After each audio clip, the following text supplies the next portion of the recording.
का, तो हिंदू का ट्रेन अलग कर दो, मुसलमान का अलग कर दो, हिंदू का बस अलग कर दो, मुसलमान का अलग कर दो, हिंदू की मोटरसाइकिल अलग, एक मोटरसाइकिल को हरा रंग दो, रंग का तो मसला भी चल ही रहा पठान वाला, को पता ही है। एक भगवा रंग का मोटरसाइकिल निकाल दो, लोग दूर से ही समझ जाइए हिंदू का। ट्रैफिक पुलिस भी अलग कर दो, रोड भी अलग। मीडिया भी पैसे से मैनेज हो रहा है, नेता भी पैसे से मैनेज हो रहा है, और विपक्ष जो है वो पैसे से मैनेज हो रहा है। ये पठान फिल्म तो खुद उसमें जो पैसे लगाया वो भाजपा के नेता लोग लगाए हुए हैं। वो तो जानबूझ के विरोध कराया, प्रचार हो गया, उसका अरबों रुपया बच गया, आपको पता नहीं है। लेकिन सरकार भी चाहती है कि ड्रामा होते रहना चाहिए। अगर ड्रामे नहीं होंगे, सब कुछ शांति होगा, अमन चैन सुकून होगा, तो लोग फिर बात करेंगे रोजी रोटी, पढ़ाई लिखाई, दवाई कमाई।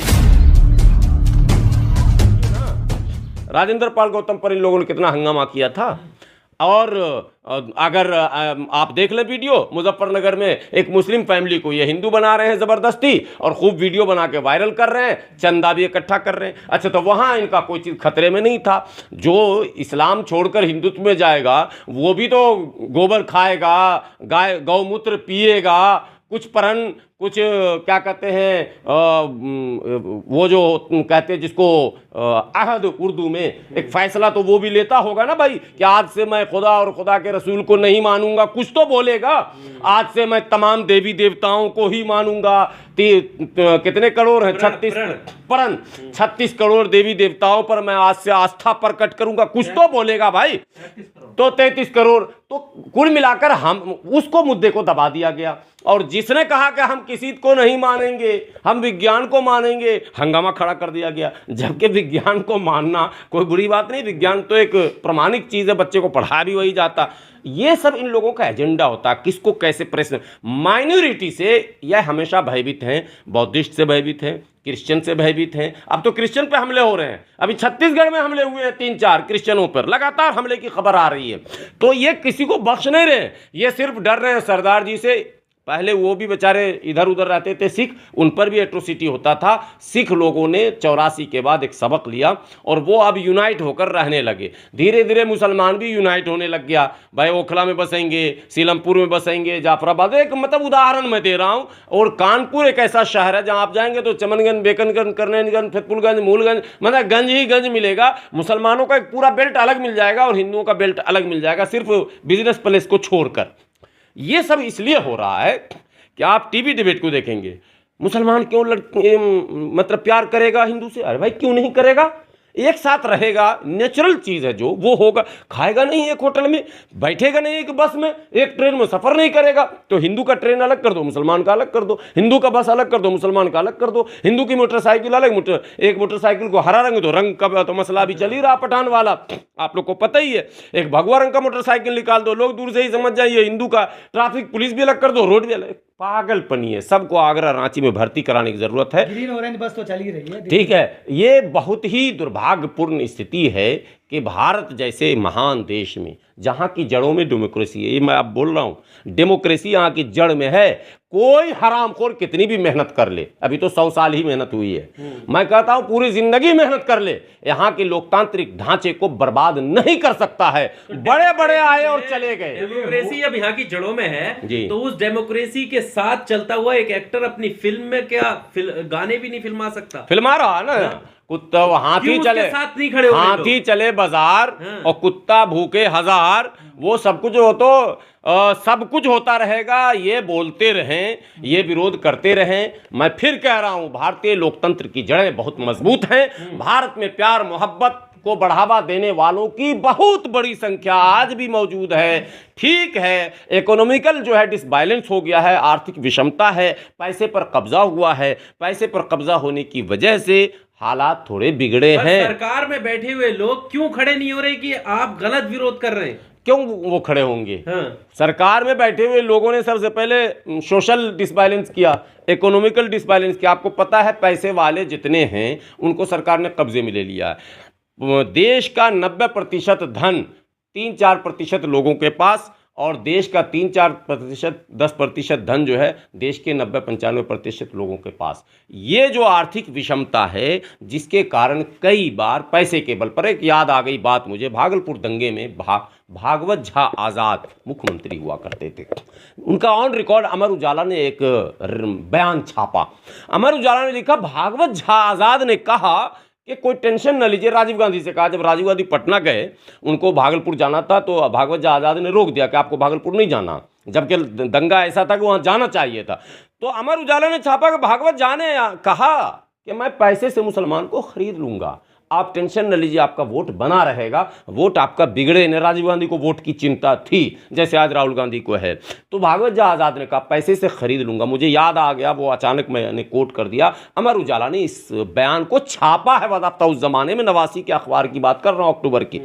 तो आज भी ये मानसिकता है कि पैसे से खरीद लूंगा, जैसे रामदास अठावले को खरीद लिया, जैसे किसी जमाने में उदित राज को खरीद लिया, जैसे हमारे शाहनवाज को खरीद लिया, जैसे नकवी साहब को खरीद लिया। जैसे आप देखिए कि इस सरकार में अगर इस तरह के लोग, हमें भी खरीदा जा सकता। पैसे में बड़ी ताकत है और उस पैसे को उन्होंने अपने कब्जे में रख लिया। मीडिया भी पैसे से मैनेज हो रहा है, नेता भी पैसे से मैनेज हो रहे हैं और विपक्ष भी जो है वो पैसे से मैनेज हो रहा है। कई पार्टियां हैं जो भारतीय जनता पार्टी की अघोषित सहयोगी हैं, घोषित नहीं, अघोषित सहयोगी है। पता ही नहीं चलेगा कि वो भाजपा लड़ा रही है, लेकिन सब कुछ उसका स्क्रिप्ट तक भाजपा लिख देती है, मैदान में भेज देती है। क्या शाहरुख खान बिक नहीं रहे क्या, जो वो लोग विरोध कर रहे हैं? आप कह रहे हैं खरीदा जा सकता है? नहीं, शाहरुख खान का मसला अलग है, वो विरोध जो कर रहे हैं वो, ये पठान फिल्म तो खुद उसमें जो पैसे लगाया वो भाजपा के नेता लोग लगाए हुए हैं। वो तो जानबूझ के विरोध कराया, प्रचार हो गया, उसका अरबों रुपया बच गया, आपको पता नहीं है कहाँ नुकसान। देखो आप उसको हुआ है, आमिर खान की फिल्म को, लाल सिंह चड्ढा को कितना बड़ा नुकसान विरोध से हुआ। नहीं, ये तो सुपर डुपर हिट हो गया, ये तो सुपर हिट हो गया, हो जाएगा, इसका सब कुछ हिट ही हो रहा है। और जो विरोध कर रहा है वो बेवकूफ़ है, पर्दे के पीछे कोई और है जो चालाकी से। अयोध्या के संत 13वीं मना रहे हैं। वो अयोध्या के संत तो आग भी लगाएंगे, वो ज़मीन में भी, वो पानी में समाधि भी ले रहे थे, फिर दोबारा पुनर्जन्म उनका हुआ है। उनको आपने देखा होगा, आगरा गए थे तेजो मोहालय करने, तो पुलिस घिसेट के वहाँ से ले गई। ये सब ड्रामा चलता रहेगा। देखिए, सरकार भी चाहती है कि ड्रामा होते रहना चाहिए। अगर ड्रामे नहीं होंगे, सब कुछ शांति होगा, अमन चैन सुकून होगा, तो लोग फिर बात करेंगे रोजी रोटी, पढ़ाई लिखाई, दवाई कमाई की, लोग बात करेंगे स्वास्थ्य सेवाओं की, लोग बात करेंगे अच्छी सड़कों की, लोग बात करेंगे अच्छी क्वालिटी की तमाम चीज़ों की, महंगाई की बात करेंगे, बेरोजगार, तमाम बातें होने लगेंगी। तो कुछ ना कुछ चटर पटर चलते रहना चाहिए। तो ये मसाला है, मसला नहीं है। वो संत राजू दास हो या वो संत नदी में डुबोऊ दास, उनका नाम ही हम भूल जाते हैं, जो डुबोऊ दास उनको हम कह रहे हैं, जो 3 बार बोल रहे थे हम समाधि ले लेंगे अगर फला तारीख को हिंदू राष्ट्र घोषणा नहीं हुआ। तो कुछ पागल संत हैं, पहले जंतर मंतर पर भी एक पागल संत आता था, पहले वो इस्लामिक राष्ट्र बना रहा था, फिर दलित राष्ट्र बना रहा था, अब हिंदू राष्ट्र बना रहा। ऐसे लोग हैं और इन्हीं कार्टूनों में ये सारा टाइम हम लोगों का जो है पास होता है। इसी में मीडिया को भी मसाला मिलता है, इसी में हम जैसे बोलने वालों को भी वक्त देना पड़ जाता है, और इसी पर डिबेट्स होते हैं और सरकार भी मजे लेती है दूर में बैठ के कि हमें तो जो करना वो हम करते रहेंगे, मुद्दों से बच गए। अब धराधर निजीकरण करते रहो, अब कौन बोलने वाला? राष्ट्रीयकरण का मुद्दा ही खत्म हो गया, लो धराधर निजीकरण पर जाओ, कौन इस पर बहस करेगा? आरक्षण को खत्म कर दिया गया, कौन बहस कर रहा? 341 में मुसलमान को शामिल ना करो, दलित बोल रहा। अरे तुम्हारा जो मिला है वो क्या पूरा कोटा हुआ? पहले वो भी तो देख लो। 27% पूरा हुआ क्या? 22% पूरा हुआ क्या? SC ST मिलाकर सारे 22 नहीं पूरा हो रहा है। सारे मामले खत्म हैं, मुद्दे से लोगों का दिमाग हट चुका है। आप चाहे UGC को देखें, चाहे आप रेलवे में चले जाए, इतना मैंने प्राइवेट कर दिया गया है कि आरक्षण नाम की चिड़िया कहीं पर अब दिखती भी नहीं है। ठीक है, तो ऐसे में मुद्दे जो असल हैं, और इसी बीच में चालाकी से 10% EWS के नाम पर बड़ी चालाकी दे दिया। कोई डाटा था ही कोई डाटा नहीं, 10% आबादी भी नहीं है, अपर कास्ट की 10% आबादी नहीं, 1585 कहा जाता है, लेकिन जातिगत जनगणना हो जाए एक बार तो दूध का दूध पानी का पानी हो जाएगा। 15% वो है भी नहीं, वो हार्डली 10% होंगे, और 100% उनको रिजर्वेशन, और प्लस 100 प्लस 50 प्लस, यानी इधर 49 पे रोक दिया गया। तो वो जो 49 पे आपने बैरियर लगाया, तो 50% जो उधर फ्री वाला है वो भी उनका, और 10% फिर उनका। यानी अजीब तरह का खेल खेला जा रहा है, इस खेल पर किसी का ध्यान नहीं है। आप कह रहे हैं डेमोक्रेसी है, जड़ें मजबूत हैं, तो डेमोक्रेसी में तो डिबेट भी है, डिसेंट भी है, लेकिन इस वक्त तो कुछ भी नहीं है, फिर जड़ें कहाँ से मजबूत है? नहीं, डिबेट्स भी है, सब कुछ है, आप देखें तमाम। प्रेस कॉन्फ्रेंस नहीं है पिछले 8 सालों में? नहीं, उनका नहीं है, उनका डेमोक्रेसी पे बिलीव नहीं है, वो तो एक कल्पना उनकी है कि हम एक ऐसा राष्ट्र बनाएंगे जो मनुस्मृति पर आधारित होगा, जहां बोलने की, पढ़ने की सारी आज़ादी छीनी जाएगी। ये बात इस देश के SC ST OBC माइनॉरिटी को समझ लेनी चाहिए। मैं समझता हूं जितने पढ़े लिखे लोग हैं, माने टिकाऊ, बिकाऊ तो आज भी बिके हुए हैं। रामदास अठावले को आप जब देखेंगे सदन में तो मैं तो मोदी जी का हूँ चेला, इसीलिए मैं हूँ अकेला, और इसीलिए फला, मैंने अभी है मेरा बहुत अच्छा बेला। लोग कैसे चुन लेते हैं? लोग कौन चुनता है? ये राज्यसभा में मोदी जी ने लिया है ना, उन्हें तो एक गुलाम चाहिए ना भाई। मजल डॉग, बाबा साहब अम्बेडकर ने अपनी किताब में लिखा है, राइटिंग एंड स्पीचेज में वाजाफ्ता, कि ये पालतू कुत्ते होते हैं। ये काटना तो दूर की बात दुश्मनों को, ये दुश्मनों को देखकर भौंक भी नहीं सकते।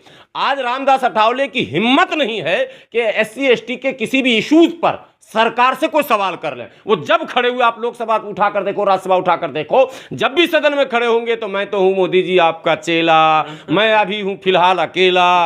अरे ये क्या ड्रामा तुम कर रहे हो? तुमको बाबा साहब अम्बेडकर ने एक ऐसी चीज दी थी, एक ऐसा हथियार दिया था। और इसी तरह के 2-4 और कार्टून यहाँ हैं, मुसलमानों में भी, दलितों में भी आपको ये सारे मिलेंगे, और इन्हीं कार्टूनों में हम लोगों का समय गुजर रहा है। लेकिन ये मत सोचिए, आज दिल्ली के अलावा भारत के तमाम राज्यों में डिबेट्स हो रहे हैं, इंडोर जो है वो आपस में बातें हो रही हैं, बड़े बड़े सेमिनार हो रहे हैं, बड़े बड़े जलसे हो रहे हैं, इश्यूज पर बातें की जा रही हैं, और भविष्य की रणनीति भी तय की जा रही है। चाहे दिल्ली का कॉन्स्टिट्यूशन क्लब हो, चाहे गांधी पीस फाउंडेशन हो, चाहे बड़े कोई भी आप हॉल उठाकर देख लो, वहाँ तमाम वो संगठन अब धीरे धीरे, आपने 26 नवंबर से लेकर अब तक का अगर हिस्ट्री आप देख लें, मुझे लगता है दिल्ली में पूरी तरह से सजग और सरकार के कान खड़े भी हो चुके हैं कि ये क्या हो रहा। वो लोग जिनकी रुचि बिल्कुल इसमें नहीं होती थी, वो वकील जो वकालत के अलावा समाज की बात नहीं करते थे, वो प्रोफेसर जो प्रोफेसरी के अलावा समाज की बात, वो सब अब आ गए मैदान में। तो ये अच्छे संकेत हैं, घबराने की कोई ज़रूरत नहीं है। देखिए, डेमोक्रेसी में आखिरी हथियार वोट का है, और जिस दिन वोट देने से रोका जाएगा उस दिन सड़क हमारी है। ये यहाँ पर उदाहरण दिया जा चुका है। आप JP आंदोलन को उठा लें, अन्ना आंदोलन को उठा लें, सड़क को हल्के में न लें। आखिरी हथियार वो सड़क है, और मैं तो अल्लाह से दुआ करता हूं कि वैसा दिन आए ही नहीं, इलेक्शन से ही सब कुछ हो जाए। लेकिन अगर आपको ऐसा लगता है कि चुनाव में जो चल रही EVM का भी एक मुद्दा लगातार गर्माता जाता है, मैं तो सारी बातें कर, तो ये मत सोचिए कि हम निराश और हताश हो गए हैं, और मामला सही नहीं, मामला बिल्कुल बनेगा, फिट बनेगा इंशाअल्लाह।